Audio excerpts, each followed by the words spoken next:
ناظرین، انسانی تاریخ پر طائرانہ نظر ڈالی جائے تو تاریخ کا کوئی دور ایسا نہیں جو عید کے تصور سے آشنا نہ ہو۔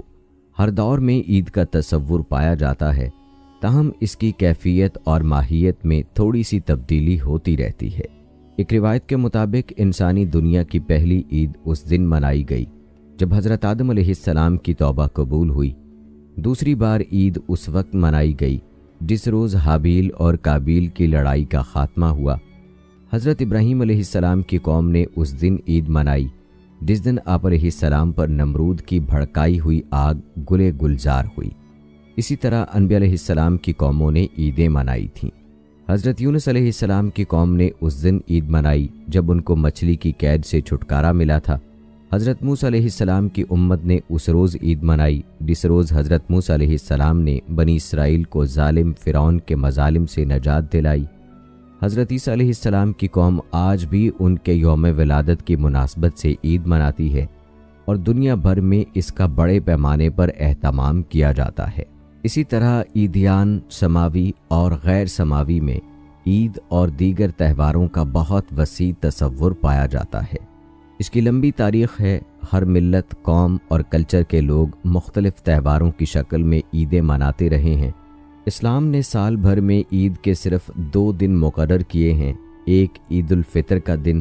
اور دوسرا عید الاضحیٰ کا، اور ان دونوں عیدوں کو ایسی اجتماعی عبادات کا صلہ قرار دیا ہے جو ہر سال انجام پاتی ہیں۔ اس لیے ان عبادات کے بعد ہر سال یہ عید کے دن بھی آتے رہتے ہیں۔ عید الفطر تو رمضان المبارک کی عبادات فاضلہ، صوم و صلات وغیرہ کے انجام دہی کے لیے توفیق الہی کے عطا ہونے پر اظہار تشکر اور مسرت کے طور پر منائی جاتی ہے، اور عید الاضحیٰ اس وقت منائی جاتی ہے جب مسلمان عالم اسلام کی ایک عظیم الشان اجتماعی عبادت یعنی حج کی تکمیل کر رہے ہوتے ہیں۔ ظاہر ہے کہ عبادات کے اختتام اور انجام پانے کی خوشی کوئی دنیاوی خوشی نہیں ہے جس کا اظہار دنیاوی رسم و رواج کے مطابق کر لیا جاتا ہے۔ یہ ایک دینی خوشی ہے اور اس کے اظہار کا طریقہ بھی دینی ہی ہونا چاہیے۔ اس لیے اس میں اظہار مسرت اور خوشی منانے کا اسلامی طریقہ یہ قرار پایا کہ اللہ کے حضور سجدہ شکر بجا لایا جائے اور بطور شکر کے عید الفطر کے دن صدقہ فطر ادا کیا جائے اور عید الاضحیٰ میں بارگاہ خداوندی میں قربانی پیش کی جائے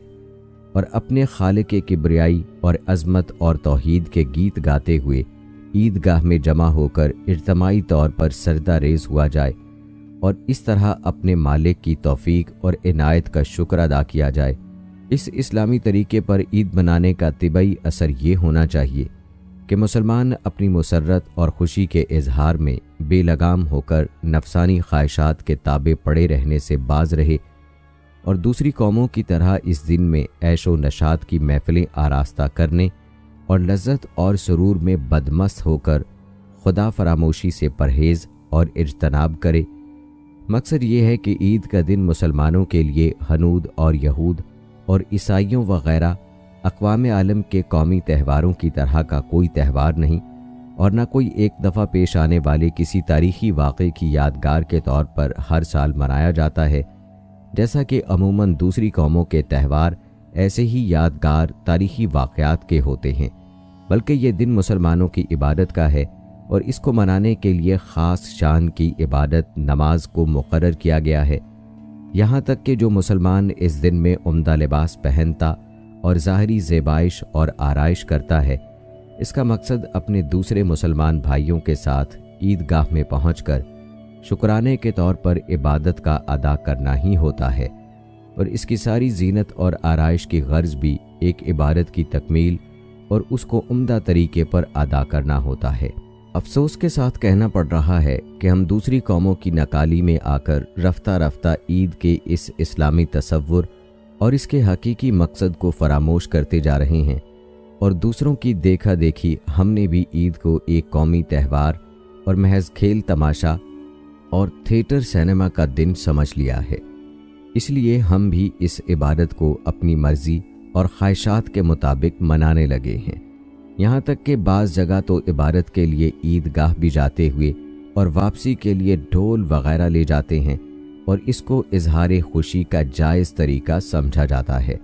حالانکہ یہ طریقہ بالکل غیر اسلامی اور روح عبادت کے خلاف ہے۔ دوسری قوموں کے تہواروں رسومات میں تو ایسے طریقے ہوتے ہیں، مگر جس اسلامی عید کو منانے کا حکم سرور کائنات صلی اللہ علیہ وآلہ وسلم نے دیا ہے، اس عید میں کھیل تماشا اور ڈھول تماشے کی کوئی جگہ نہیں، بلکہ فکر سے کام لیا جائے تو عید کے اس اسلامی جشن میں تو قدم قدم پر احساس دلایا جاتا ہے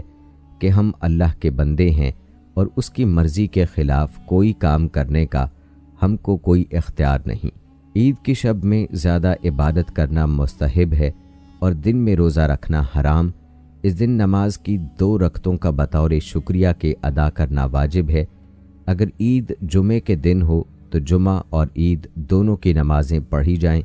جمعے کی نماز کے صحیح اور واجب ہونے کے لیے جو شرطیں کتابوں میں لکھی ہیں، وہی سب شرطیں عید کی نماز کے لیے ضروری ہیں۔ البتہ نماز جمعہ سے پہلے تو خطبے کا پڑھنا واجب اور شرط ہے،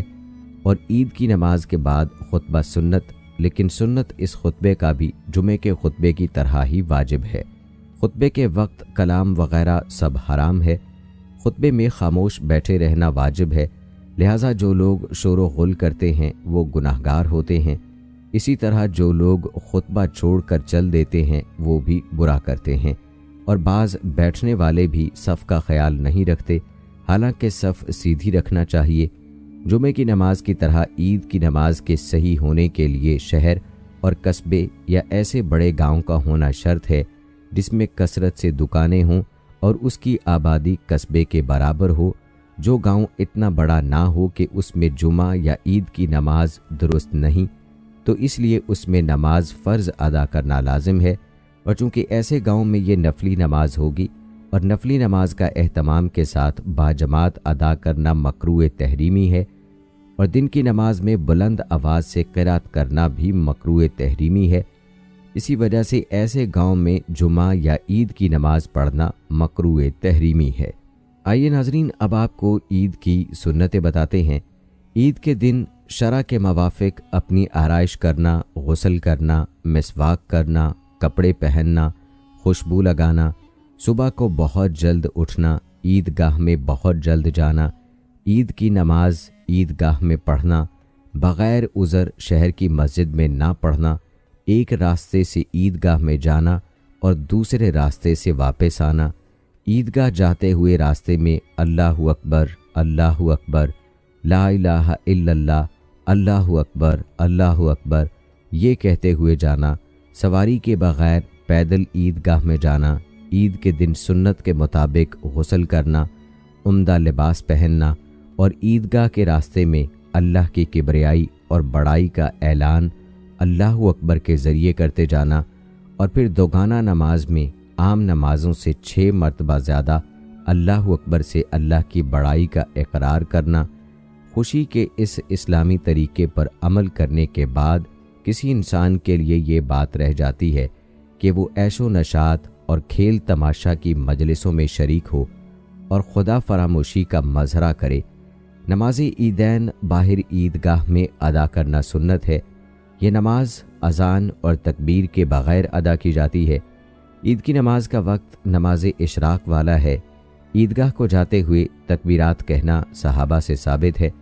عید الفطر اور عید الاضحیٰ کی نمازیں ہر اس شخص پر واجب ہیں جس پر جمعہ فرض ہے۔ عیدین دوگانہ یعنی 2 رکعتوں بڑی نماز ہے۔ نماز عیدین کا طریقہ وہی ہے جو دیگر نمازوں کا ہے،